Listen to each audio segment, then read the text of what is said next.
Some betrayals cut so deep they change a man forever. When the woman you once trusted strikes down the woman carrying your child, what kind of man do you become? In the frontier town of Cold Creek, mountain man Asa McGraw faced that very choice. Years back, he'd left behind a widow named Clara Dane, who believed they'd marry someday. But Asa returned with a new wife, Lydia, gentle and expecting their first baby. One morning, Clara's jealousy boiled over. She attacked Lydia right there in the street, in front of the whole town. Everyone knew Asa's reputation. They'd heard the stories whispered in saloons about what he was capable of. Now they waited to see his revenge. What happened next would shake the entire valley. Before we jump back in, tell us where you're tuning in from. And if this story touches you, make sure you're subscribed, because tomorrow I've saved something extra special for you.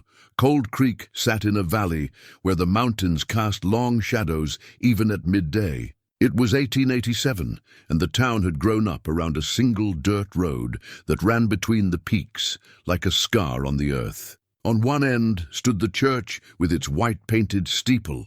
On the other, the saloon with its weathered boards and the constant sound of men's voices drifting through the bat-wing doors. In between, life happened: the general store, the boarding house, Doc Holloway's office with its smell of carbolic acid and camphor, and the sheriff's office where Tom Birch kept the peace with more words than bullets.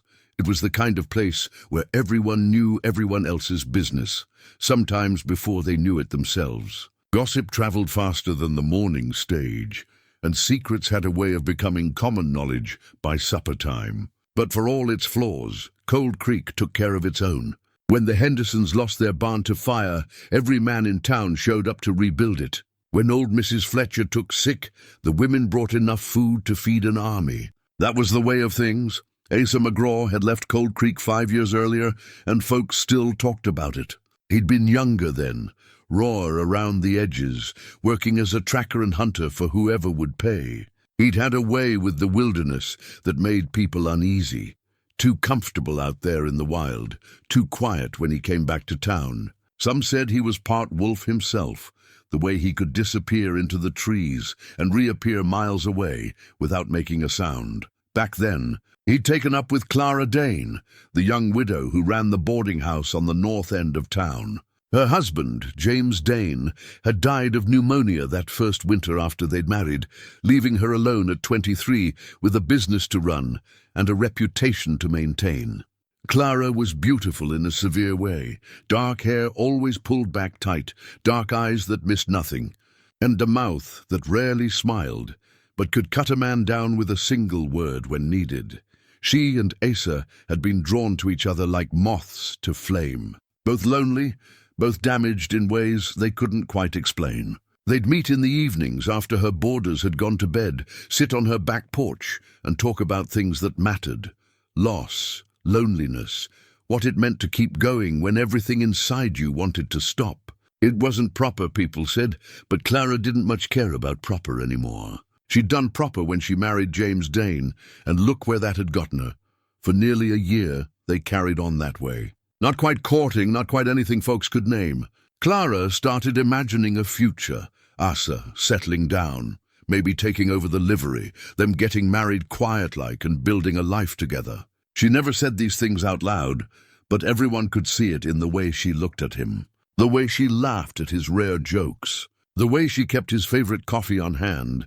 Then one morning, Asa simply left. No goodbye, no explanation. Just a brief word to Sheriff Birch that he was heading into the high country and didn't know when he'd be back. Clara had stood on her porch that day, watching the road long after he'd disappeared, and something in her had hardened like clay in a kiln. People tried to comfort her, but she didn't want comfort. She wanted Asa to come back and explain himself, to tell her why she hadn't been enough to make him stay. Days turned to weeks, weeks to months, and still she waited. The boarding house ran like clockwork, because Clara threw herself into work. But anyone who looked close could see the light had gone out of her eyes. Years passed. Clara became colder, more isolated. She still ran the best boarding house in the valley, still showed up to church every Sunday, still did her duty as a citizen of Cold Creek. but she'd built walls around herself so high that nobody could climb them. When preacher Samuel Cord tried to talk to her about forgiveness, she listened politely and then went right back to her life of quiet bitterness. Then, on a bright morning in early spring, Asa McGraw came riding back into town. He looked different, older certainly, with lines around his eyes that spoke of years spent squinting into the sun. He'd grown a beard that was more grey than black, and his shoulders had broadened from the hard work of surviving alone in the mountains. But it was his eyes that had changed the most. They held a calmness that hadn't been there before, a kind of settled peace that made people take notice, and beside him, riding a gentle mare, was a woman nobody in Cold Creek had ever seen. Her name was Lydia, and she was nothing like Clara. Where Clara was all sharp edges and careful control, Lydia was soft and open. She had light brown hair that curled at her temples, hazel eyes that crinkled when she smiled, and a way of looking at people that made them feel seen. She was maybe 30, with laugh lines that suggested a life lived with joy rather than bitterness, and she was clearly expecting a child. Asa introduced her to Sheriff Birch first, then to Doc Holloway, and the words spread through town like wildfire. Asa McGraw had returned, and he'd brought a wife. They'd married 6 months earlier in a town called Silver Ridge, 2 valleys over. He'd met her there when he'd come down from the mountains one winter, needing supplies. She'd been working at her father's trading post, and they'd fallen into conversation the way people do when they recognize something in each other. Lydia's father had passed the previous year, and she'd been running the post alone. Asa had started staying longer on his supply trips, then longer still, until finally he'd asked her to marry him. They'd wed in a simple ceremony with just a few witnesses, and now they were coming to Cold Creek to build a proper life together. The town welcomed them mostly. Lydia had that effect on people. She made them want to be kind. She'd stop and admire Mrs. Patterson's garden, ask Mr. Chen at the general store about his daughter's wedding, bring Doc Holloway fresh-baked bread just because she'd made extra. Within a week, half the town was protective of her, and within 2 weeks, the other half had joined them. But Clara Dane watched from her boarding house window and felt something dark and terrible growing in her chest. She hadn't known Asa was coming back. Nobody had thought to warn her, and why would they? It had been 5 years. Surely she'd moved on. But Clara hadn't moved on at all.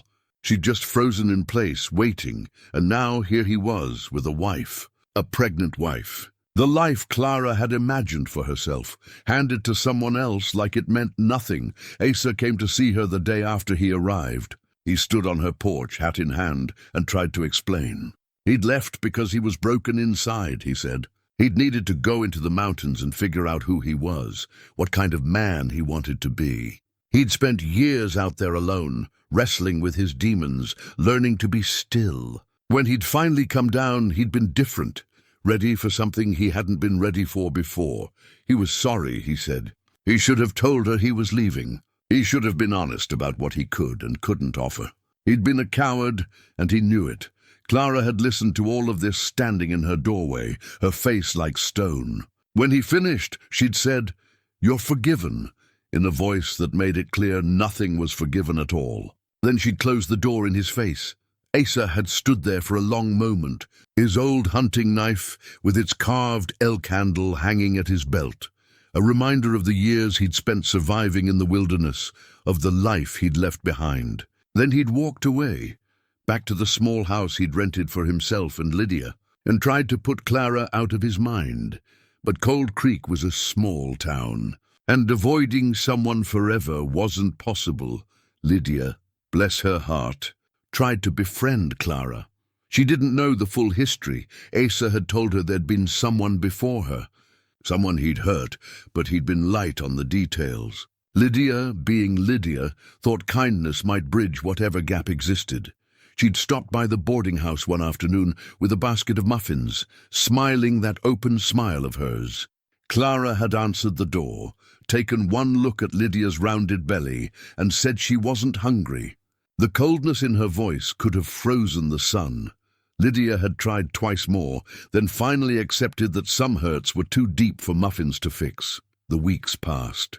Asa found work easily enough. His skills were needed and people respected him. He helped the blacksmith, did some tracking for ranchers who'd lost livestock, and started building a small addition onto the house for when the baby came. Lydia made friends, joined the church ladies' group, and generally became part of the fabric of Cold Creek in the way that good people do. And Clara watched it all from behind her walls, feeling the bitterness grow like poison ivy, choking everything else out. She tried to pray it away. Preacher Cord had talked about forgiveness so many times she could recite his sermons by heart. She knew intellectually that holding on to anger was like drinking poison and expecting the other person to die. She knew all the right words, all the right thoughts, but knowing and feeling were two different countries. And Clara was trapped in the wrong one. She'd see them sometimes, Asa and Lydia, walking together in the evening. He'd have his hand on the small of her back, protective and gentle, and they'd be talking about ordinary things, what to name the baby, whether to plant tomatoes or beans, how the roof needed fixing before winter. The kind of comfortable married conversation that Clara had dreamed about for so long, it had become like a phantom limb, something she could still feel even though it had never actually existed. That was the cruelest part. It hadn't even been real between her and Asa, not really. They'd been two broken people, keeping each other company in the dark. But Clara had built a whole future out of those evening conversations, a whole life out of nothing but hope and loneliness. And when Asa left, he'd taken that imaginary future with him, leaving her with nothing but the cold reality of her empty boarding house and her empty bed and her empty heart. The town tried to be diplomatic. Nobody wanted to take sides, but it was hard not to notice the difference between the two women. Lydia brought light wherever she went. Clara brought a chill that made people want to move along quickly. Business concluded, no lingering necessary. Sheriff Tom Birch, who'd known both women for years, felt caught in the middle. He'd stop by Clara's boarding house sometimes, try to make small talk, see if she needed anything. She'd be polite, but distant, and he'd leave feeling like he'd somehow made things worse just by showing up. Doc Holloway, who treated everyone from cradle to grave and knew more secrets than the preacher, kept a worried eye on the situation. He'd seen feuds tear towns apart before, seen what happened when people let their hurts fester. He mentioned it to Preacher Cord one afternoon, and they'd both agreed to pray about it. Neither of them knew what else to do, because the truth was, Clara Dane hadn't done anything wrong. She'd been hurt, yes, but she wasn't breaking any laws or causing any trouble. She was just a woman living her life, running her business, keeping to herself. If there was ice in her voice when she spoke to Asa on the rare occasions their paths crossed, well, that was her right. If she turned and walked the other way when she saw Lydia coming, that was her choice to make. But everyone in Cold Creek could feel the tension building like a summer storm on the horizon. You couldn't see it yet, but you could feel it in the air, taste it on your tongue like copper pennies. Something was going to break. It was just a question of when and how badly. Asa felt it too. He'd catch Clara looking at him sometimes, and the hatred in her eyes would hit him like a physical blow. He'd tried to apologize, tried to make amends, but there was no making amends for the particular kind of hurt he'd caused. He'd given her hope and then abandoned her without a word. In Clara's mind, he'd stolen 5 years of her life. 5 years she could have spent moving on, finding someone else, building a different future. Instead, she'd spent them waiting for a man who'd never intended to return. At night, lying beside Lydia, with his hand resting gently on her belly, feeling his child move beneath his palm, Asa would think about Clara and feel the weight of his past mistakes. He'd been young and selfish and broken, and he'd hurt someone who'd shown him kindness when he needed it most. But he couldn't undo the past. He could only try to be a better man going forward, try to build something good with Lydia, try to be the kind of father his child deserved. He just hoped Cold Creek and Clara would let him. The morning it happened was unremarkable in every way except one. The sky was that particular shade of blue that promised good weather, and Main Street bustled with the usual Thursday morning activity. Mrs. Patterson was sweeping her porch. Mr. Chen was arranging apples in neat pyramids outside his store. The blacksmith's hammer rang out in steady rhythm, and somewhere a dog was barking at absolutely nothing.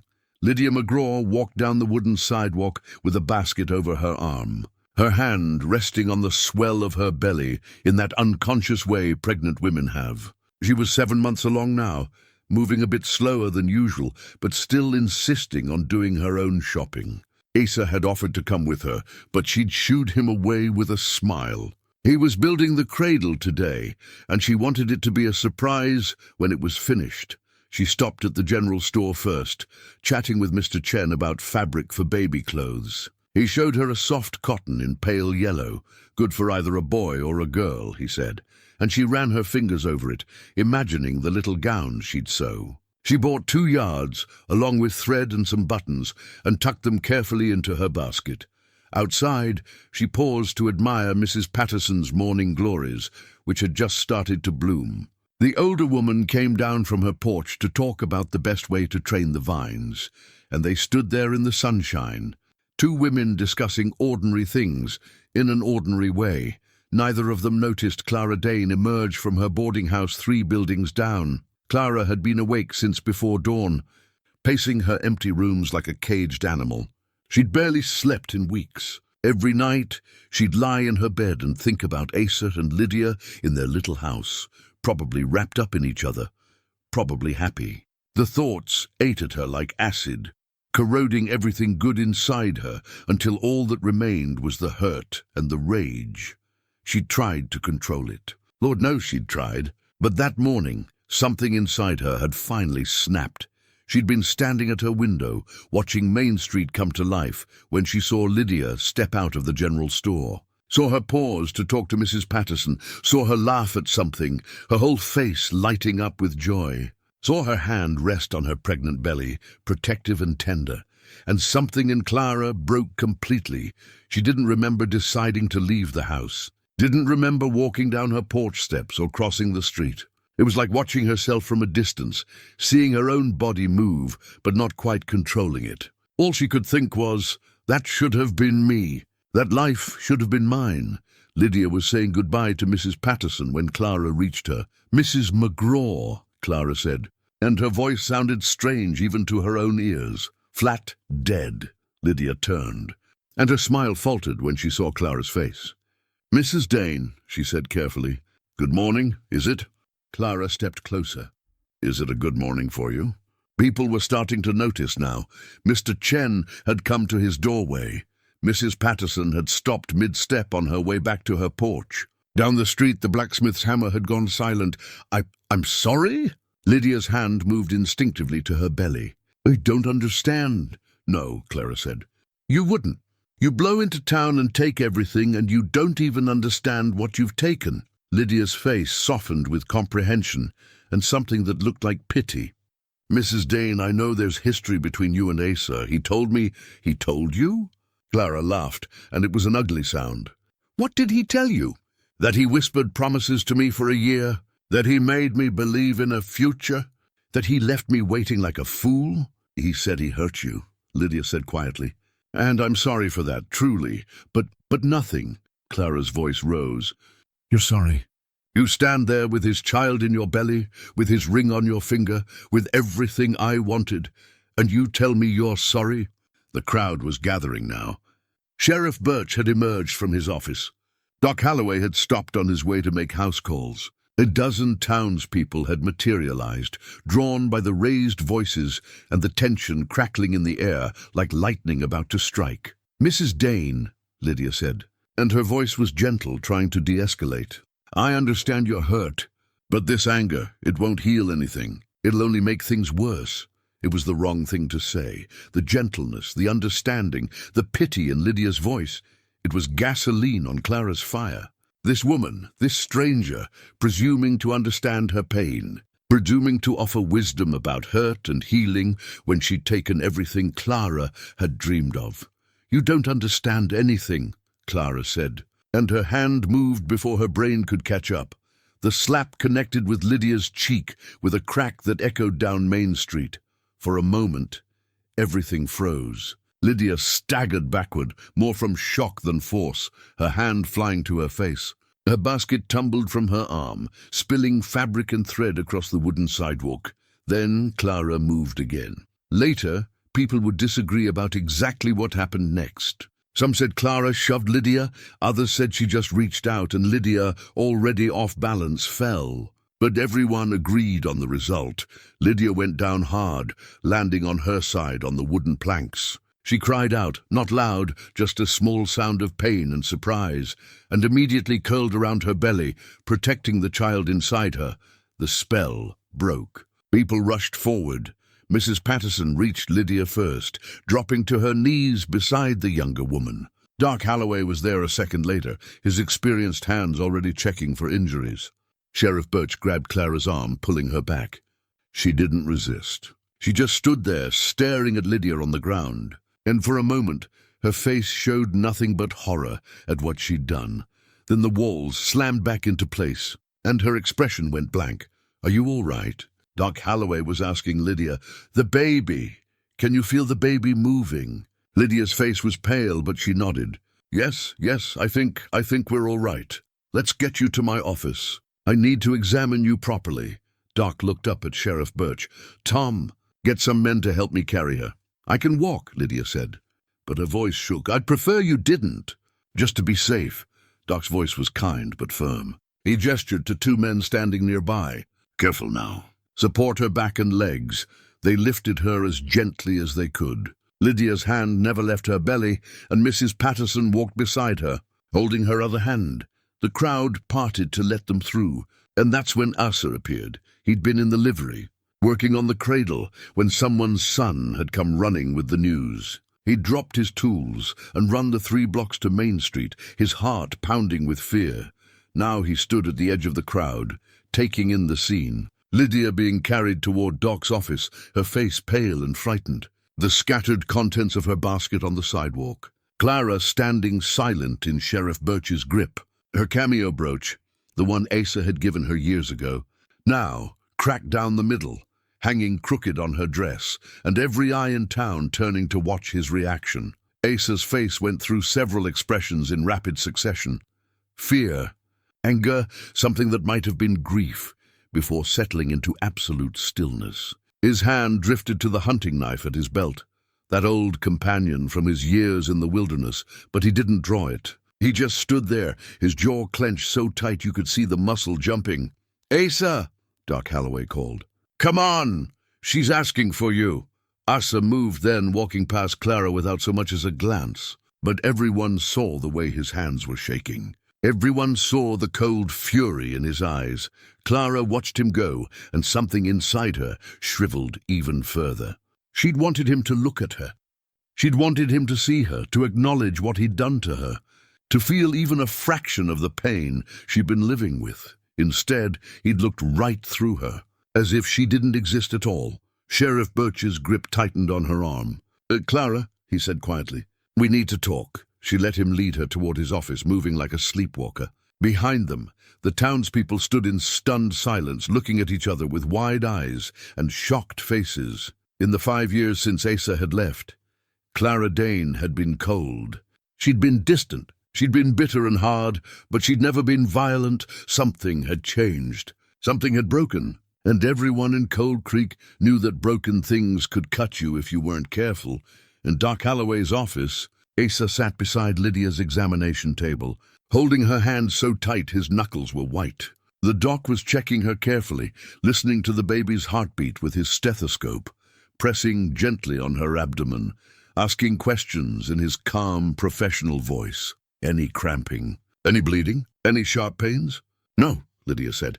"Just it scared me. The fall scared me." "That's understandable." Doc straightened up. "The baby's heartbeat is strong. No signs of distress. You've got some bruising coming up on your hip and elbow, but nothing's broken. You were lucky." "Lucky," Lydia repeated, and let out a shaky laugh. Doc looked at Asa. "She needs rest. Complete bed rest for the next few days, just to be safe. No lifting, no walking unless necessary. Keep an eye out for any cramping or bleeding. If anything changes, you come get me immediately." Asa nodded. He hadn't said a word since entering the office, Asa, Lydia said softly. Look at me. He did, and she saw what she'd expected. The fury, the guilt, the barely controlled violence simmering just beneath his carefully maintained calm. I'm all right, she said. We're all right. She attacked you. His voice was rough, like gravel. She put hands on you. She could have. He couldn't finish the sentence, but she didn't. The baby's fine. I'm fine. This time. Asa stood abruptly, pacing to the window. What about next time? What if there won't be a next time? Lydia's voice was stronger now. Tom will handle it. That's his job. Will he? Asa turned back to her. You didn't see her face, Lydia. You didn't see... He stopped, running his hand through his hair. This is my fault. I did this to her. I made her into... No. Lydia sat up despite Doc's protests. No, Asa, you hurt her, yes. You were thoughtless and cowardly when you left, and yes, that was wrong. But what she did today, that was her choice. Not yours, hers. Asa stared at his wife. This good woman who saw the best in everyone, who always tried to understand, who was defending him even now when she had every right to be angry, and he made a decision. I need to see Sheriff Birch, he said. Asa, I need to tell him what I want done about this. His voice was calm now, terrifyingly calm. She can't get away with this, Lydia. She can't. What are you going to do? He looked at her for a long moment. The right thing, he said finally. I hope. Then he walked out, leaving Lydia and Doc Holloway staring after him. Outside, the town waited. Word had spread fast, the way it always did in Cold Creek. By noon, everyone knew what had happened. By early afternoon, everyone had an opinion about what should be done. Some said Clara should be arrested, charged with assault. Others, particularly the older women who remembered her as a young bride before tragedy had hardened her, argued for leniency. She'd been hurt, they said. Driven to it, surely there was room for understanding. The men in the saloon had darker suggestions. A woman who'd attack a pregnant woman, that wasn't something you could forgive. Asa was a patient man, they said, but every man had his limits. They'd seen the way he looked. They knew what was coming. Some of them were excited about it, in the way men sometimes are about violence when it's not their own. They wanted to see the mountain man unleashed, wanted to see what Asa McGraw was really capable of when someone hurt what was his. In his office, Sheriff Tom Birch sat across from Clara Dane and tried to figure out how to handle this mess. Clara hadn't said a word since he'd brought her in. She just sat there, staring at her hands, that broken cameo brooch still pinned to her dress. Clara, Tom said gently, I need you to talk to me. Nothing. I've known you a long time. Since before James died, you're not a violent person. So I need to understand. What happened out there? Finally, she looked up. Her eyes were red-rimmed but dry. I don't know, she said. I saw her and I don't know. You assaulted a pregnant woman in front of half the town. I can't just let that go. I know. Asa's going to want justice. He has every right to press charges. You could go to jail, Clara. Is that what you want? What I want, Clara said bitterly, doesn't seem to matter much, does it? Tom sighed. This isn't about what you want or don't want. This is about what you did. You hurt someone. You put a baby at risk. There are consequences for that. Then give me the consequences. Clara's voice was flat. Lock me up. Throw me in a cell. I don't care anymore. That's the thing, Clara. I think you do care. I think you care so much it's eating you alive. She looked away. The door opened and Asa walked in. Tom stood up. Asa, how's Lydia? She'll be all right. Doc says the baby's fine. Asa's eyes were on Clara, and his expression was unreadable. I need to talk to you, Tom, about what happens next. Of course, Tom glanced at Clara. Give us a minute. No, Asa said. She should hear this. Clara's head came up, and for the first time since the attack, she looked directly at Asa. There was something like defiance in her face, mixed with fear and a kind of desperate hope that whatever he was about to say would finally make her feel something other than this terrible emptiness. Asa stood in the doorway, backlit by the afternoon sun, and everyone in Cold Creek held their breath, waiting to see what kind of man he really was. What kind of revenge he would take, what would happen to Clara Dane, and whether the fragile peace of their little town was about to shatter completely. The silence in Sheriff Birch's office stretched out like pulled taffy. Asa stood just inside the doorway, his frame blocking most of the light. Clara sat rigid in her chair, her hands folded in her lap, that cracked cameo brooch catching the dim light. Tom waited, one hand resting on his desk, ready to intervene if necessary. "I'm not pressing charges," Asa said finally. The words hung in the air like smoke. Nobody moved. "What?" Tom said. "I'm not pressing charges." Asa's voice was steady, quiet. "Lydia and the baby are fine. No permanent harm done. I'm not going to have Clara arrested." Clara's face went white. This wasn't what she'd expected.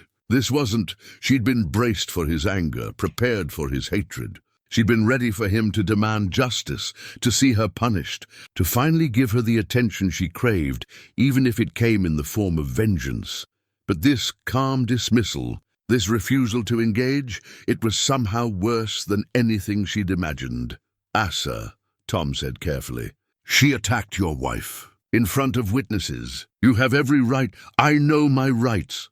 Asa finally looked away from Clara, meeting the sheriff's eyes. "But exercising them won't fix anything. It'll just make everything worse. She could do it again." "She won't." Asa glanced back at Clara. "Will you?" Clara couldn't speak. She just shook her head, feeling tears prick at her eyes for the first time since this morning. "There you go." Asa turned to leave. "Wait," Clara's voice came out as barely more than a whisper. "Why?" He stopped, his hand on the doorframe. For a long moment he didn't turn around. "Because I understand what I did to you," he said finally. "I left you without explanation, without closure. I let you build something in your head that I knew wasn't real, and then I ran away instead of being honest. You've been carrying that hurt for 5 years, and this morning it came out in the worst possible way. But punishing you won't undo my part in this. It won't make anything right, so that's it?" Clara's voice rose. You forgive me? Just like that?" Now Asa did turn around. "I didn't say I forgive you. What you did was wrong, Clara. You hurt someone I love. You put my child at risk. That's not something I'll forget." His jaw tightened. "But I'm not going to let this destroy you, or me, or this town." "How noble of you," Clara said bitterly. "It's not noble. It's practical." Asa's eyes were hard. "If I press charges, you go to jail. Then what? You come out angrier than before. You lose everything you've built. The town splits into factions, some supporting you, some supporting me. People stop speaking to each other. Families get divided." He shook his head. "I spent 5 years in the mountains learning that revenge doesn't heal anything. It just creates more wounds. I'm not doing that. Not to you, not to Lydia, not to our child, and not to Cold Creek." Tom Birch leaned back in his chair, studying Asa with new respect. That's a mature way of looking at it." "I'm not the same man I was 5 years ago," Asa said simply. "I hope I'm better." Clara stared at him, and something in her chest cracked open. All this time, she'd wanted him to see her, to acknowledge her pain, to understand what he'd done. And now he was doing exactly that, but not in the way she'd imagined. He wasn't fighting her. He wasn't punishing her. He was just letting her go. "I'm sorry," she whispered. "Asa, I'm so sorry." "I know you are." His voice softened slightly. "But you need to apologize to the person you hurt, not to me." I can't. She won't want to see me. Maybe not today. But someday." Asa looked at Tom. "I want it on record that I'm not pressing charges. Whatever else happens is between you and Clara." Tom nodded slowly. "All right. I'll note it down. But Clara, you understand this doesn't mean there are no consequences. I'm going to have to ask you to stay away from the McGraws. If I see you anywhere near them, I'll have to take action." "I understand," Clara said. "Good." Tom stood up. "You're free to go." "But Clara, get some help. Talk to Preacher Cord. Talk to someone. This can't happen again." She nodded and stood on shaky legs. As she moved toward the door, she had to pass close to Asa. She paused, and for a moment they stood almost face to face. "I really am sorry," she said again. "I know," Asa replied. "I'm sorry too, for what I did to you back then. I should have been honest. I should have told you I wasn't ready for what you wanted. Instead, I just ran, and that was cowardly. You were young.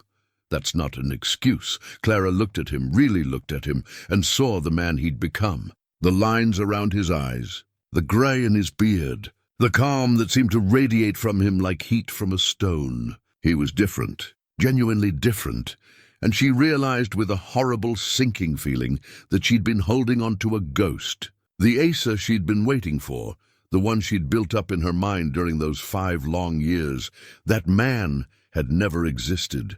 She'd fallen in love with her own loneliness, her own need, and pinned it all on someone who'd never promised her anything. I hope, she started, then stopped.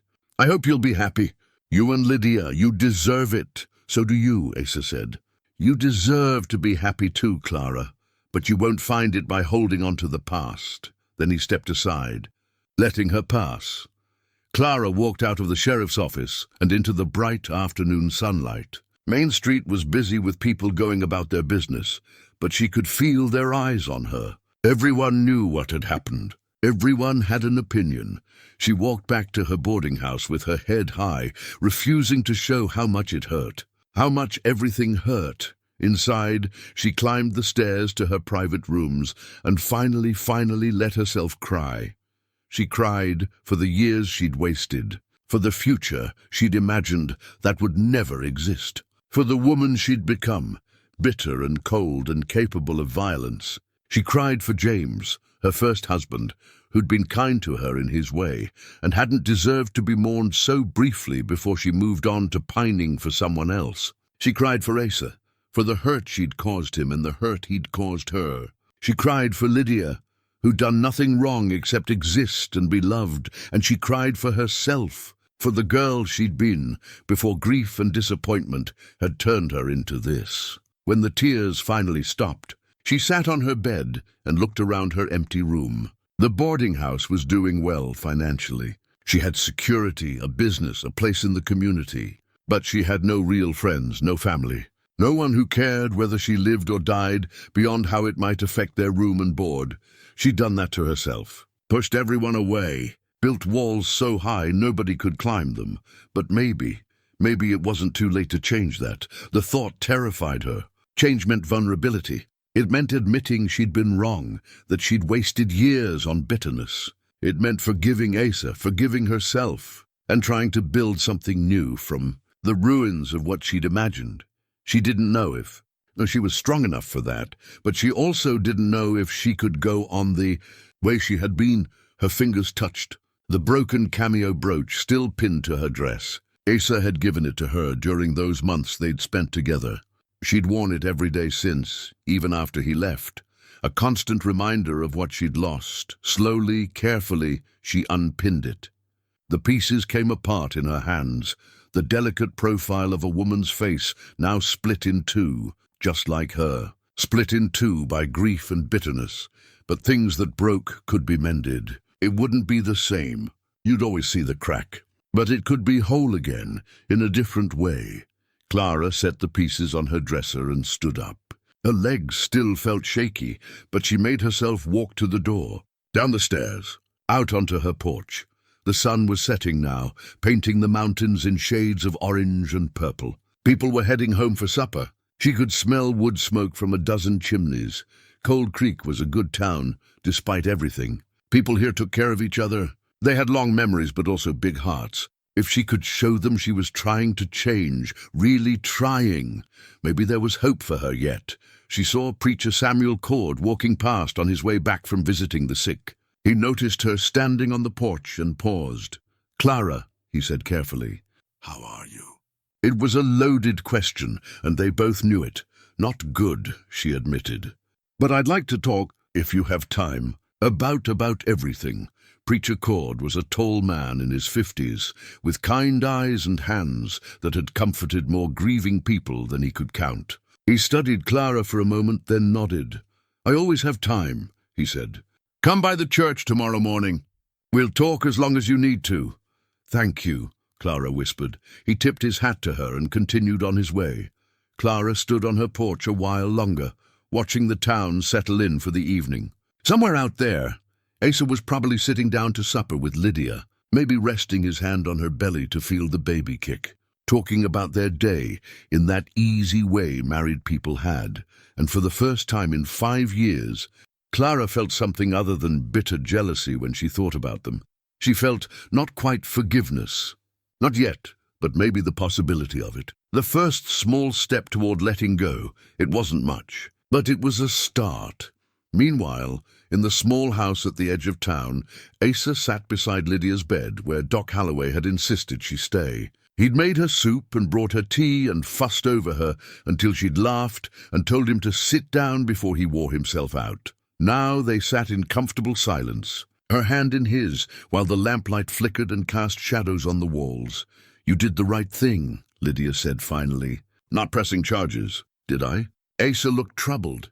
"Tom thinks I'm being too soft. Half the town probably thinks the same.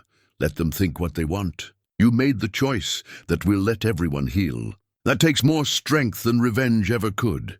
Asa's hand drifted to the locket Lydia wore around her neck, the one with her mother's picture inside. She told him once about how her mother had taught her that forgiveness wasn't about the other person. It was about freeing yourself from the poison of hatred. "Your mother was a wise woman," he said. "She was." Lydia squeezed his hand. "And so's my husband. I don't feel wise. I feel—" He struggled for words. "I'm still angry, Lydia. When I think about Clara putting her hands on you, I know. But you didn't act on that anger. You chose something better." "I hope so." Asa was quiet for a moment. "In the mountains, during those 5 years, I had a lot of time to think. About who I'd been, the people I'd hurt, the mistakes I'd made. I didn't like the man I saw when I really looked at myself. And so you changed. I tried to. I'm still trying to." He looked at their joined hands. "But it's hard. The old instincts are still there. When I saw you on the ground today, I wanted to hurt Clara, really hurt her. And part of me still does, but you won't." "No, I won't." He met Lydia's eyes. "Because I don't want our child growing up with a father who solves problems with violence. I don't want to be that kind of man anymore." Lydia raised their joined hands and kissed his knuckles. "You're already not that man. You haven't been for a long time." They sat together as full darkness fell outside, and the sounds of Cold Creek settling down for the night drifted through the window. Somewhere a baby was crying. Somewhere else someone was playing a fiddle. Normal sounds of normal life in a normal town, but nothing felt quite normal anymore. Something had shifted today. A line had been crossed and then, surprisingly, uncrossed. Asa had been given a chance to show the town who he really was, and he'd taken it. Now everyone would have to figure out what that meant. In the church rectory, Preacher Cord sat at his desk with his worn Bible open in front of him. The pages were heavily annotated, passages on forgiveness underlined multiple times, notes written in the margins about grace and mercy and the difficulty of both. He'd been praying about Clara Dane for years. He'd watched her grow harder and more isolated, watched the light go out of her eyes. He'd tried to reach her, but she'd always kept him at arm's length. Now, finally, something had broken through. It had taken a terrible action and its equally terrible consequences, but maybe, just maybe, Clara was finally ready to let someone help her. He marked his place in the Bible and bowed his head. He prayed for Clara, that she'd find the strength to change. He prayed for Lydia, that she and the baby would stay healthy. He prayed for Asa, that he'd have the wisdom to navigate the difficult days ahead. And he prayed for Cold Creek itself, that the town would find a way to heal from this wound before it festered into something worse. Because Preacher Cord knew something that most of the townspeople didn't quite understand yet. This wasn't over. The immediate crisis had passed, but the real work, the work of forgiveness and transformation and community healing, was just beginning, and it would test all of them before it was done. That evening, after Doc Holloway had checked on Lydia one more time and confirmed that both she and the baby seemed fine, Asa sat alone on his porch. The house was small but well built, with a view of the mountains he'd called home for so long. Tonight, those peaks were silhouetted against a sky full of stars, and the air smelled of pine and wood smoke. He'd sent a neighbor boy to fetch his tools from the livery, and now the half-finished cradle sat beside him on the porch, a reminder of the life he was trying to build. He picked up his sanding block and went back to work, letting the repetitive motion calm his still racing thoughts. Inside, Lydia was finally sleeping. He'd sat with her until her breathing had deepened and her face had relaxed. Even in sleep, she kept one hand on her belly, protecting their child. The sight had made something twist in his chest, love and fear and determination all mixed together. He'd meant what he said to Sheriff Birch. He wasn't the same man who'd left Cold Creek 5 years ago. That man had been running from everything, his feelings, his responsibilities, his past. He'd convinced himself that solitude was strength, that needing nothing from anyone made him invulnerable. It had taken 3 years alone in the mountains to realize he'd been wrong. The wilderness had taught him things, patience, observation, the value of stillness. He'd learned to track animals not by chasing them, but by understanding their patterns, by moving with the land instead of against it. He'd learned that survival wasn't about dominating nature, but about finding your place within it, and slowly, painfully. He'd learned to sit with his own thoughts without running from them. He'd thought about Clara during those years, about how he'd used her loneliness for his own comfort, without considering what she might be building in her mind, about how easy it had been to take what she offered without giving anything real in return, about how he'd been so trapped in his own pain after losing his parents that he couldn't see hers. By the 4th year, he'd known he needed to come back down, not to Cold Creek necessarily, but to people, to community, to life. He'd met Lydia by accident, if accidents existed, which Preacher Cord would say they didn't. Divine providence, the preacher would call it. Asa didn't know about that, but he knew that walking into that trading post in Silver Ridge had changed everything. Lydia had been sorting inventory, and she'd looked up when he entered, and smiled like he was a friend she'd been expecting rather than a stranger covered in trail dust. They'd talked while she filled his supply order, and he'd found himself lingering, asking questions he didn't need answers to, just to keep the conversation going. He'd come back the next week, and the week after that, and by the 3rd visit, he'd stopped pretending he needed supplies. What had drawn him to her was hard to put into words. She was pretty, yes, but Cold Creek had pretty women. She was kind, but kindness alone wouldn't have been enough. It was something deeper, a quality of acceptance, of seeing who he actually was rather than who he'd been or might become. She'd looked at him, this rough mountain man with more silence than words, and hadn't tried to change him. She just liked him, as he was. And somehow, in her presence, he'd started liking himself again too. When her father died suddenly of a heart ailment, Asa had stayed to help her through it. They'd buried the old man on a hillside overlooking the valley, and afterward, Lydia had taken Asa's hand and said, "I'm glad you were here. I don't think I could have done this alone." He'd proposed 3 weeks later, kneeling in the trading post after hours with a simple ring he'd traded for. She'd said yes before he'd finished asking the question. They'd married quietly, just them and a justice of the peace, because neither of them wanted a fuss. Then they'd spent a few months getting the trading post ready to sell, and Lydia had asked where he wanted to settle.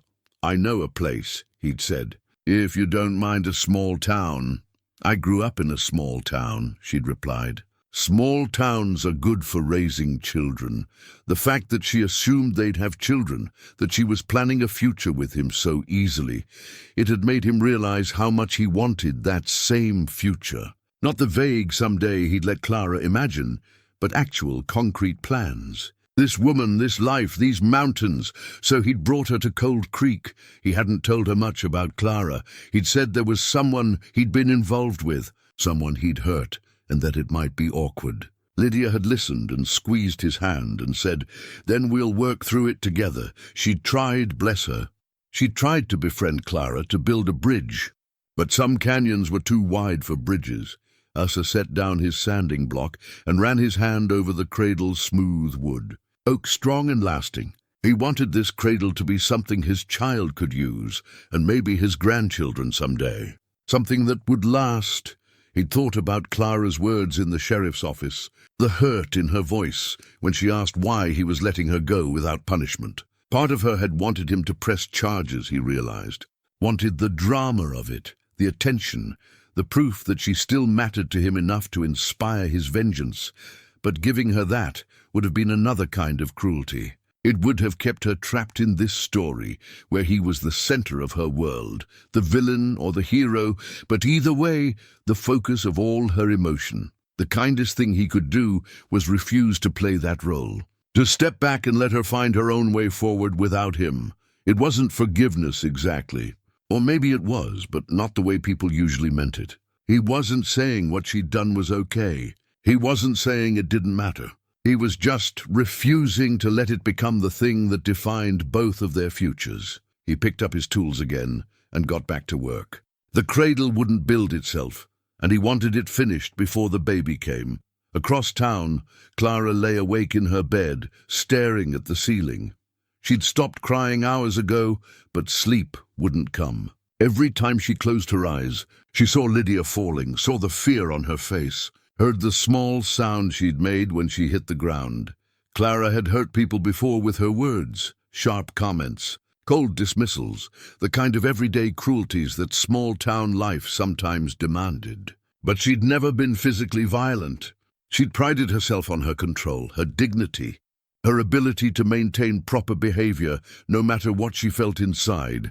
Today, she'd lost all of that in a single moment of rage. The worst part was understanding that Asa was right. She'd been manipulated by her own expectations, trapped in a story she'd written in her head where she was the tragic heroine waiting for her love to return. She'd cast Asa in a role he'd never agreed to play, and when he didn't follow her script, she'd felt betrayed. But he hadn't betrayed her. He'd just been human, flawed and struggling and unable to give her what she wanted because he didn't have it to give. She thought about the years she'd spent waiting, all the evenings on her porch watching the road, all the times she'd heard footsteps and felt her heart leap, hoping it was him, all the conversations she'd invented in her mind, the explanations he'd offer, the apologies, the reunion. She'd been so focused on that imagined future that she'd stopped living in the present. Her boarding house could have been more than just a business. She could have made real friends instead of just maintaining professional relationships with her tenants. She could have joined the church ladies group, helped with community events, built a life that wasn't just waiting for someone else to give it meaning. Instead, she'd frozen herself in amber, preserved in the moment Asa left, unable or unwilling to move forward. And today, all that frozen grief had cracked open and spilled out in the worst possible way. Clara sat up and lit the lamp on her bedside table. The broken cameo brooch sat on her dresser, catching the light. She picked up the pieces and held them in her palm. She could have it repaired, probably. Mr. Chen at the general store was handy with delicate work. But did she want to? Did she want to keep wearing this reminder of what she'd lost? Or was it time to let it go? She set the pieces back down, not ready to decide yet. Some choices couldn't be rushed. Tomorrow she'd go see Preacher Cord like she'd promised. She'd tell him everything, not just what happened today, but all of it. The loneliness after James died. The way Asa's attention had felt like sunlight after a long winter. The hopes she'd built, and the years she'd wasted, and the person she'd become. Maybe he could help her find a way forward. Maybe he'd have answers, or at least questions that would help her find her own answers. Or maybe he'd just listen, and that would be enough for now. Clara lay back down and pulled the covers up.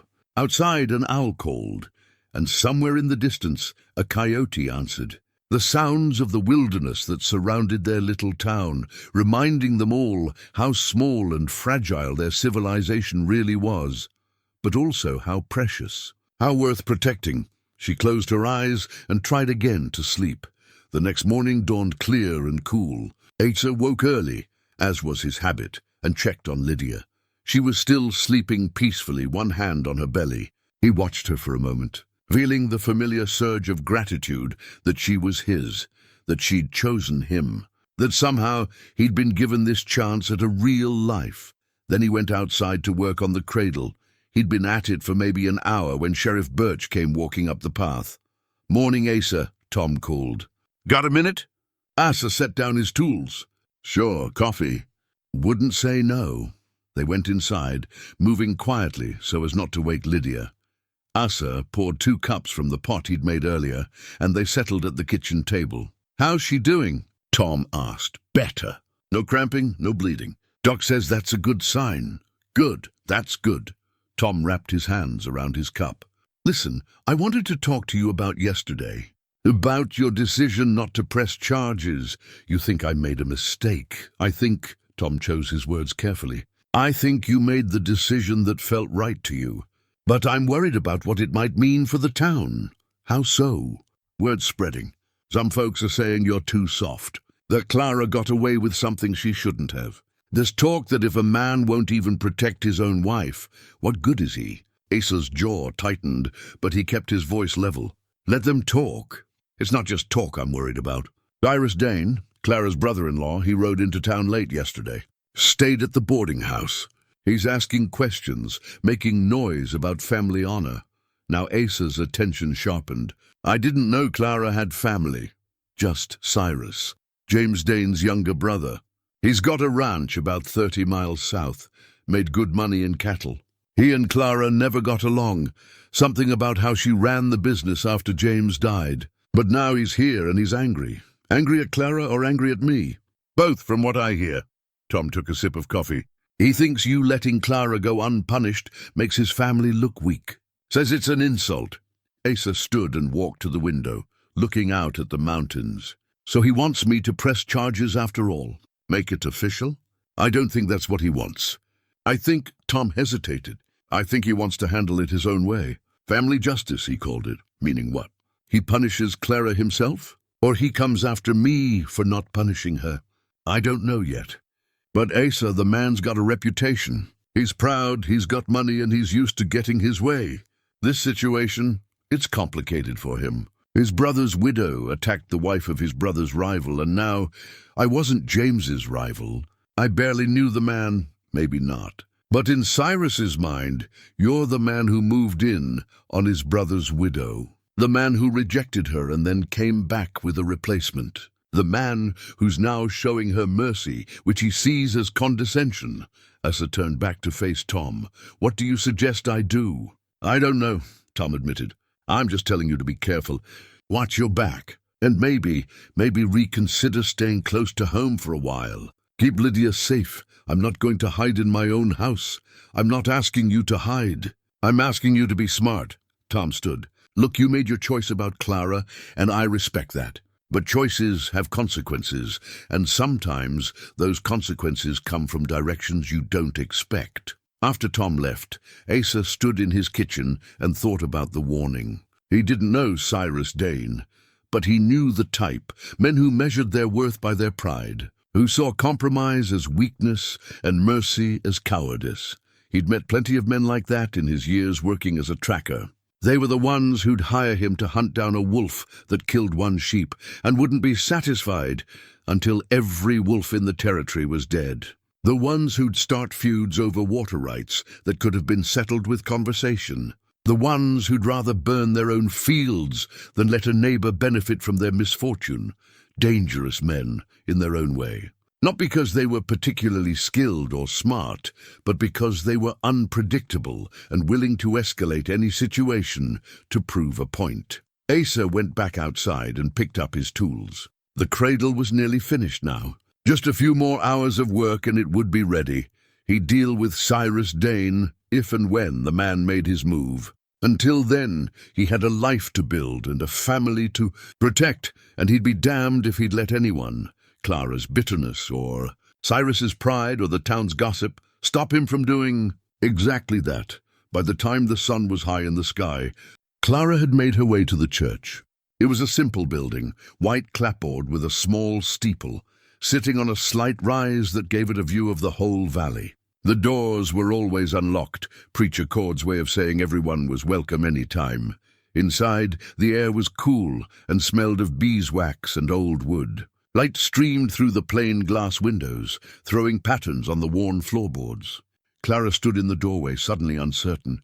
She hadn't been inside except for Sunday services in years, and even those she'd attended out of obligation rather than faith. Clara. Preacher Cord emerged from the small office at the back. He was carrying his Bible, the one he'd had for 30 years, its leather cover worn soft from handling. "Come in, please."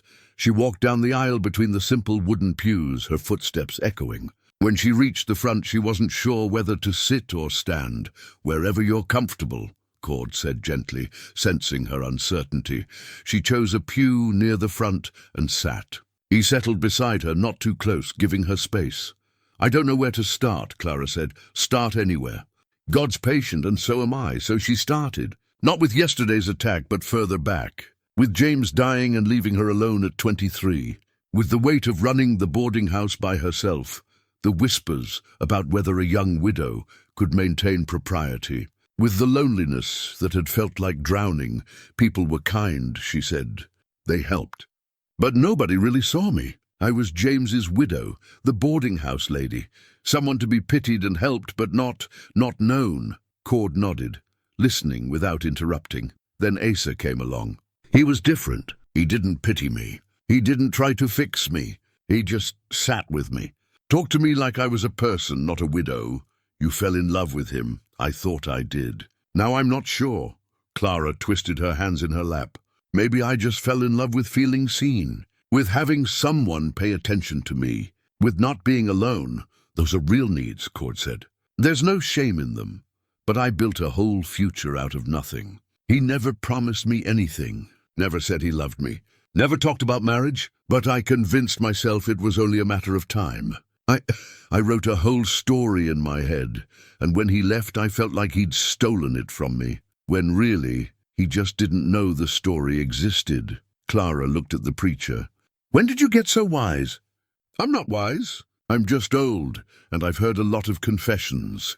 Cord opened his Bible, finding a passage by instinct. The pages fell open to a section so heavily annotated that the margins were dark with ink. "There's a story in here about a woman caught in adultery. You know it? The one where Jesus says, 'Let he who is without sin cast the first stone.' That's the one everyone remembers. But there's another part. After everyone leaves, Jesus tells the woman, 'Go and sin no more.' Not pretend it didn't happen. Not you're forgiven so it doesn't matter. But go and sin no more. Move forward, change, be different." That's what Asa said to me. That I need to apologize to Lydia, not to him. "He's right." Cord closed the Bible. "Clara, you've been trapped in the past for 5 years. You've turned your hurt into a cage and locked yourself inside. Yesterday that cage finally broke open, and what came out was violence. That's your sin. Not loving Asa, not being hurt by him, but letting that hurt turn you into someone capable of attacking a pregnant woman." The words stung because they were true. Clara felt tears prick at her eyes again. "I don't know how to be different. None of us do at first. Change is frightening. It means letting go of the stories we tell ourselves, even the painful ones. Sometimes we hold on to pain because at least it's familiar. So what do? You start small. You apologize to Lydia when she's ready to hear it. You accept that Asa has moved on and let him go. You start building a life that doesn't center around what you've lost." Cord paused.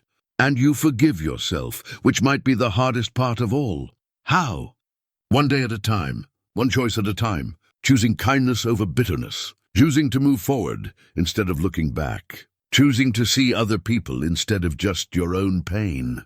Clara sat in silence for a long moment. The church was so quiet she could hear birds singing outside, the sound of someone hammering something in the distance, the ordinary sounds of life going on. "I'm scared," she admitted. "Good.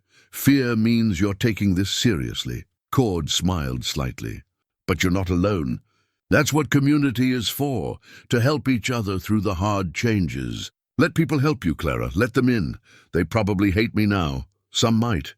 Some might never forgive you. But most will surprise you if you give them the chance." They sat together a while longer. Cord prayed, his voice low and steady, asking God for strength for Clara, for healing for Lydia, for wisdom for Asa, for peace for Cold Creek. Clara didn't know if she believed in prayer, but she found the sound of it comforting anyway. When she finally left the church, the sun was past noon. She felt wrung out but also lighter somehow, like she'd put down a heavy pack she'd been carrying for miles.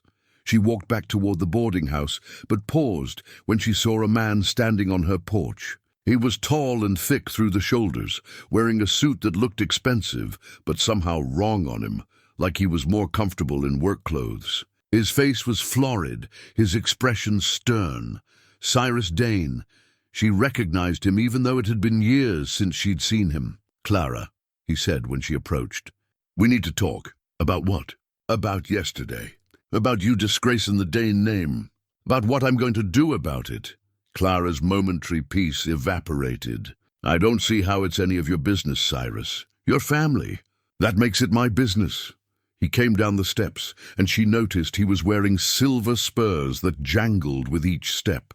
Purely decorative. Nobody wore spurs in town, but they announced his presence. Made sure everyone knew he was there. "You attacked that woman in front of the whole town. Made us look like what? Like I'm human. Like I made a mistake.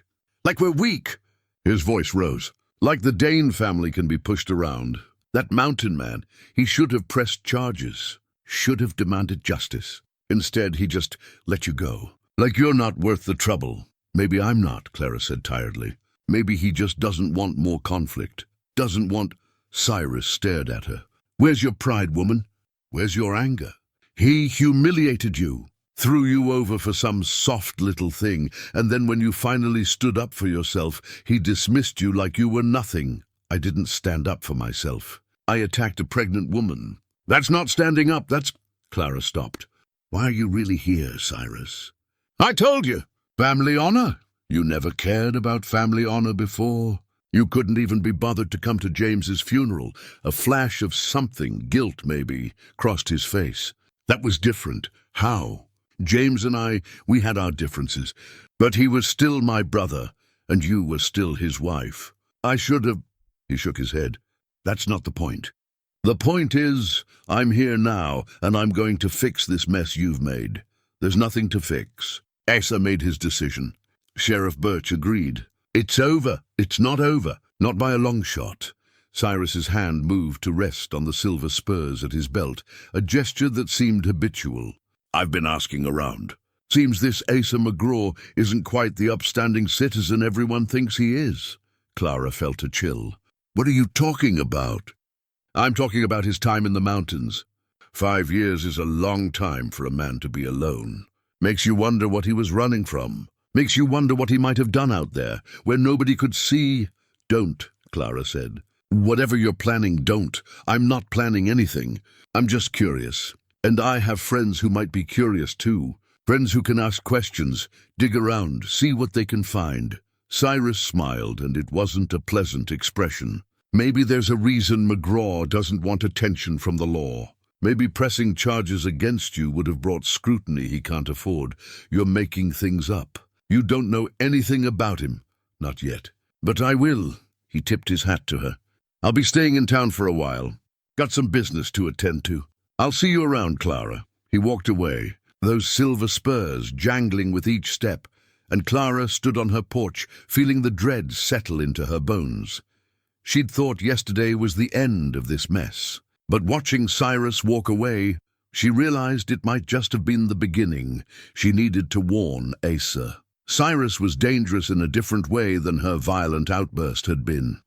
He was calculating, patient, and he had resources. If he decided to make trouble, he could tear this town apart. But how could she warn Asa? She'd attacked his wife. He'd shown her mercy, but that didn't mean he wanted to talk to her. Sheriff Birch had told her to stay away from the McGraws. Still, she had to try. Whatever Asa had or hadn't done to her, he didn't deserve whatever Cyrus was planning. Clara went inside and changed into clean clothes, then walked to the sheriff's office. Tom Birch was at his desk, going through papers. "Clara," he said, looking up in surprise. "What can I do for you?" "I need to talk to Asa. It's important." Tom frowned. "I don't think that's a good idea. Lydia needs rest, and it's about Cyrus Dane. He's planning something bad. I don't know what exactly, but I think Asa should know." Tom's expression shifted from surprise to concern. What did Cyrus say? Clara told him everything. The conversation on her porch, the hints about Asa's past, the veiled threats. Tom listened with growing worry. "I'll talk to Asa," Tom said when she finished. "You go home. Let me handle this." "But Clara," his voice was firm but not unkind, "you did the right thing coming to me. But you need to let me take it from here. Understood?" She nodded reluctantly and left. Tom immediately headed to Asa's house. He found the mountain man still working on the cradle, surrounded by wood shavings and tools. "Tom," Asa said. "Back so soon? We've got a problem." "Clara came to see me. Says Cyrus is planning something. Making hints about your past, talking about digging up dirt." Asa's hands stilled on the wood. "What kind of dirt?" She wasn't specific, but she seemed genuinely worried. Tom paused. "Is there anything in your past that could cause trouble? Anything I should know about?" For a long moment, Asa didn't answer. Then he set down his tools and met Tom's eyes. "5 years ago, when I went into the mountains, I did some things I'm not proud of. Nothing criminal, but not things I'd want spread around." He took a breath. "I was drinking too much, getting into fights, making trouble. That's part of why I left, to get away from that version of myself before I did something really stupid. Anything specific Cyrus could use against you?" "There was one fight up in a mining camp. Man accused me of cheating at cards. I didn't, but he wouldn't let it go. We fought and I hurt him pretty bad. Nothing permanent, but bad enough that I left the camp the next day. Never found out what happened to him. Tom absorbed this. Could Cyrus find out about it? If he's determined enough, maybe. Mining camps keep records sometimes. And men talk. Damn." Tom rubbed his face.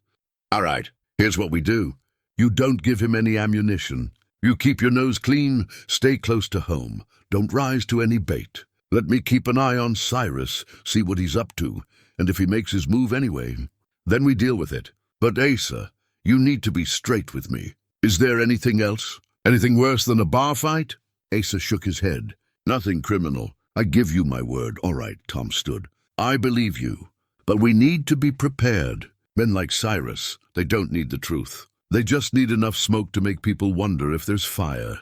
After Tom left, Asa went inside. Lydia was awake, sitting up in bed with a book. "Who was that?" she asked.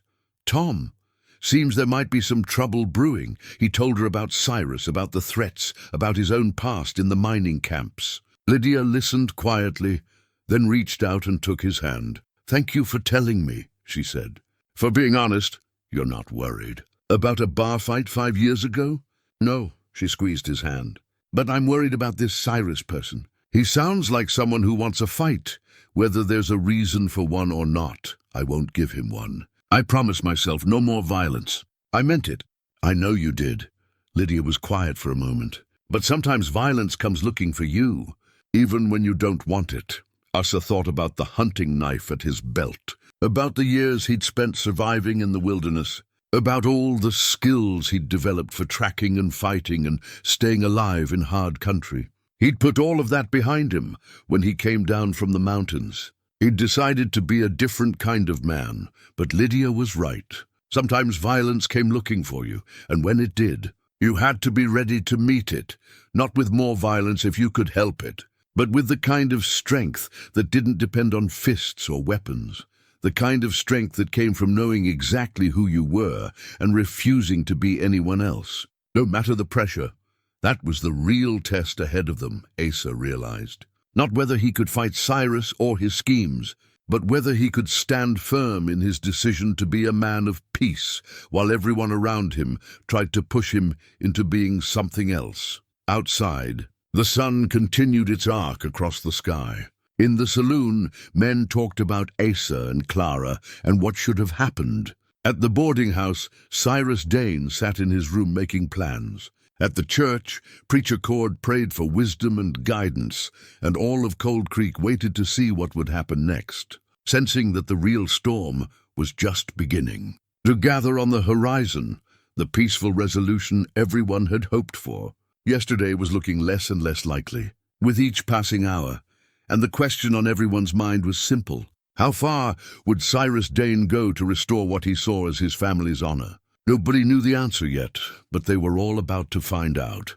By early afternoon, Cyrus Dane had made himself a fixture in Cold Creek's saloon. He sat at a corner table buying rounds for anyone who'd listen, asking casual questions that weren't casual at all. "This McGraw fellow," he'd say, nursing his whiskey. "He spent, 5 years in the mountains? Men can get pretty wild out there, away from civilization. Makes you wonder what might have happened." The men would shrug, uncomfortable with the direction of the conversation, but not quite willing to defend Asa too strongly. Cyrus had money, and money talked even in a small town like Cold Creek. "Heard he was a tracker before he left," someone ventured. "Good at it too." "Tracker," Cyrus rolled the word around. "That's interesting. My brother James used to tell me about some trackers he knew, men who'd do anything for money. Punt anything, anyone, you know what I mean?" The implication hung in the air like smoke. "Now wait a minute," said Buck Henderson, the blacksmith. "Asa never did anything like that. He tracked animals mostly.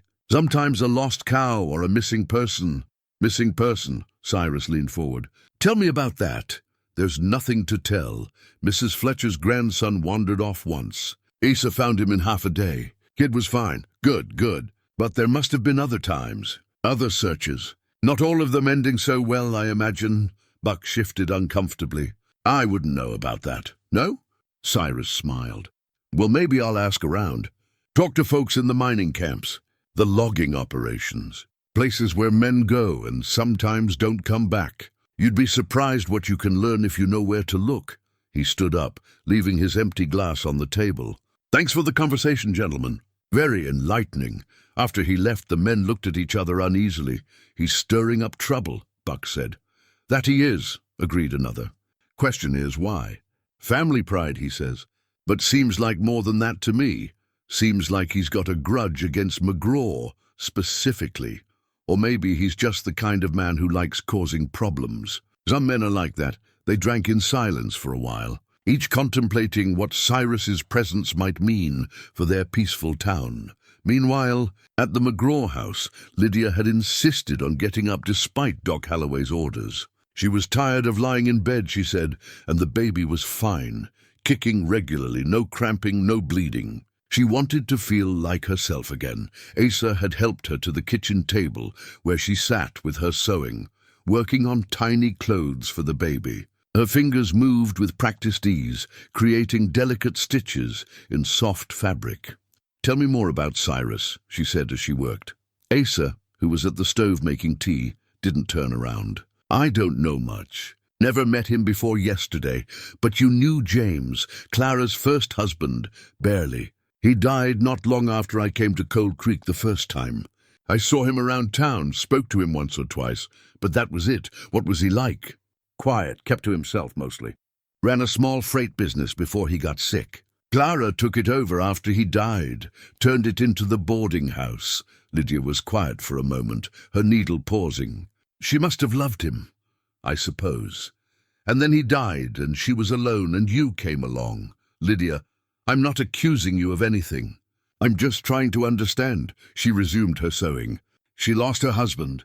She was grieving, vulnerable. You were there, and you paid attention to her. Of course she attached herself to you. Of course she imagined a future. I should have been clearer. Should have told her I wasn't ready for that. Maybe. Or maybe she wouldn't have heard you even if you had. Sometimes we hear what we want to hear, especially when we're lonely." Asa brought the tea to the table and sat down across from her. "How did I end up with someone so wise?" "I'm not wise. I've been lonely too. After my father died, before you came along, I spent months running that trading post by myself. I'd go days without real conversation. Just transactions, just business. I know what it's like to crave connection, but you didn't. You didn't build a whole future in your head based on a few conversations, didn't I?" Lydia smiled slightly. "The first time you came to the trading post, I noticed your eyes. How careful they were, how they took in everything. And I thought, this is a man who's survived things. This is a man who knows how to endure. I wanted to know what those things were. I wanted to know you. That's different, is it? Or did I just get lucky that you wanted to know me back?" Asa reached across the table and took her hand. "I love you, I know, and I love you. But Asa, We have to acknowledge that circumstances matter.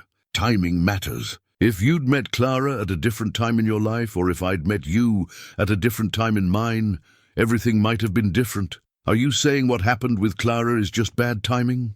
I'm saying it's more complicated than you being the villain and her being the victim, or vice versa.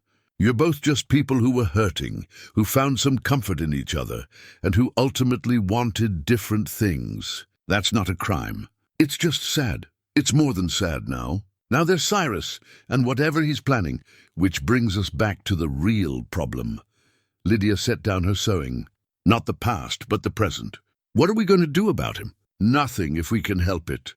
Tom's keeping an eye on him. I'm staying out of his way. Hopefully he'll get bored and leave. And if he doesn't? Asa didn't have an answer for that. That evening, Cyrus made his next move. He approached Sheriff Birch's office just as Tom was about to lock up for the night. "Sheriff," Cyrus said pleasantly. "Mind if I have a word?" Tom hesitated, then gestured him inside. "Make it quick. I've got supper waiting at home." "I'll be brief." Cyrus settled into the chair across from Tom's desk. "I've been hearing some interesting stories about Asa McGraw. Thought you'd want to know. What kind of stories?"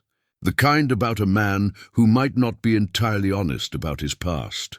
The kind about a fight in a mining camp up near Copper Ridge, a bad fight. The kind where someone ended up hurt real bad." Tom kept his face neutral. "Where'd you hear this?"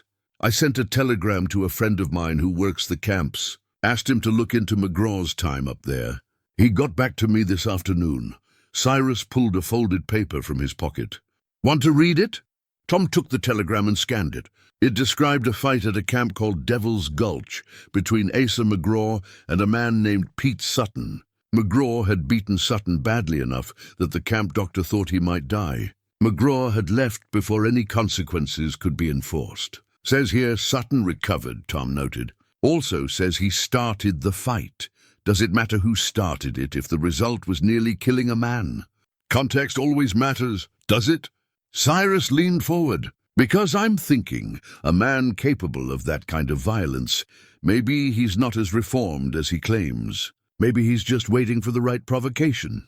Maybe my sister-in-law is lucky he decided to be merciful, because if he'd decided otherwise—" "Stop!"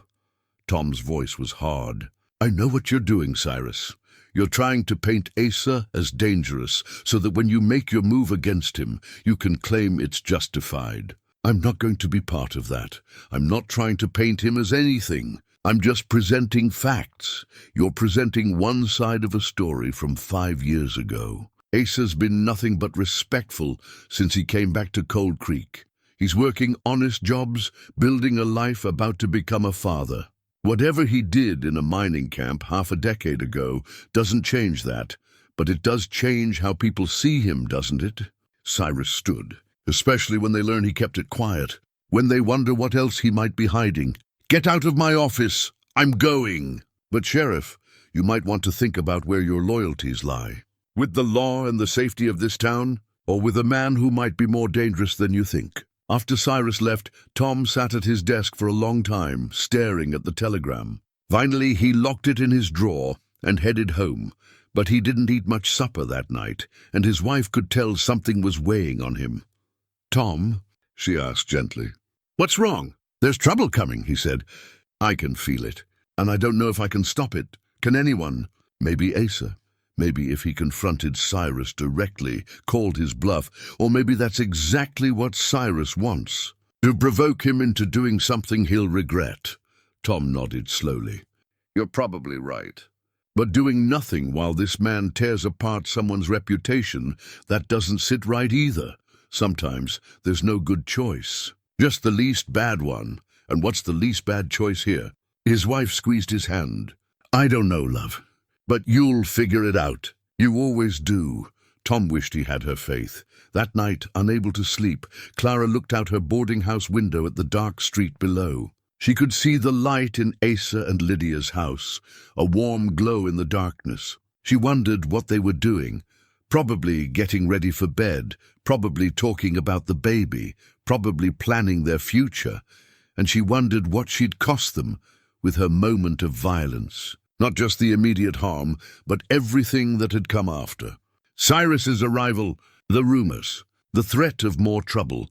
She'd set something in motion that she couldn't stop, and it terrified her. In the room below hers, she could hear Cyrus moving around, his boots heavy on the floorboards. He was whistling, actually whistling like he was enjoying himself, and maybe he was. Some men liked destruction for its own sake. Like the feeling of power that came from tearing down what others had built. Clara thought about going down there, confronting him, telling him to leave Asa alone. But what good would it do? Cyrus had never listened to her before. He'd always seen her as weak, as someone who needed managing, just like he'd seen his brother. A memory surfaced, unbidden. James's funeral.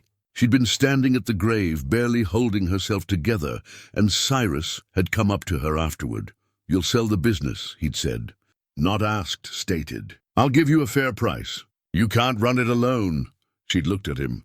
This man who'd never shown his brother a moment of kindness while he was alive, and felt something harden inside her.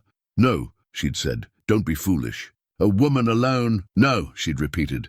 "It's mine. James left it to me. I'm keeping it." Cyrus's face had gone red. "You're making a mistake." "Then it's my mistake to make." He'd left in a fury, and she hadn't seen him again until today. She'd taken the freight business and transformed it into a boarding house, proving she could not only run it alone, but make it thrive. She'd thought he'd forgotten about that slight. Apparently not. This wasn't really about Asa at all, Clara realized. Or even about family honor. This was about Cyrus finally having a chance to put her in her place. To prove she should have listened to him all those years ago. Asa and Lydia were just collateral damage in a fight that had started long before they'd arrived. The thought made her feel sick. She'd attacked Lydia out of jealousy and pain, and now Cyrus was using that attack to justify his own agenda. Between them, they'd created a mess that might destroy everything. She had to fix this somehow. But how? The answer came to her slowly, reluctantly. She had to talk to Asa again, had to warn him about what Cyrus was really after, had to tell him the whole story about the Dane family dynamics, about why Cyrus was really here, and she had to apologize to Lydia, really apologize. Not the meaningless words she'd offered in the sheriff's office, but a genuine acknowledgement of the harm she'd done. It wouldn't fix everything, but it might be a start. Tomorrow, she decided. Tomorrow she'd find a way. Tonight, she just had to survive the knowledge of what she'd set in motion and the fear of what was coming next. Outside, the mountains stood silent under a blanket of stars, indifferent to the small human dramas playing out in the valley below. The wilderness didn't care about honor or revenge or justice. It just existed, patient and eternal. Sometimes Clara envied that indifference. It must be nice, she thought, not to feel anything at all. But then feeling nothing would mean missing the possibility of feeling something good again someday. And despite everything, despite all the pain and the mistakes and the bitter years, Clara found she wasn't quite ready to give up on that possibility. Not yet.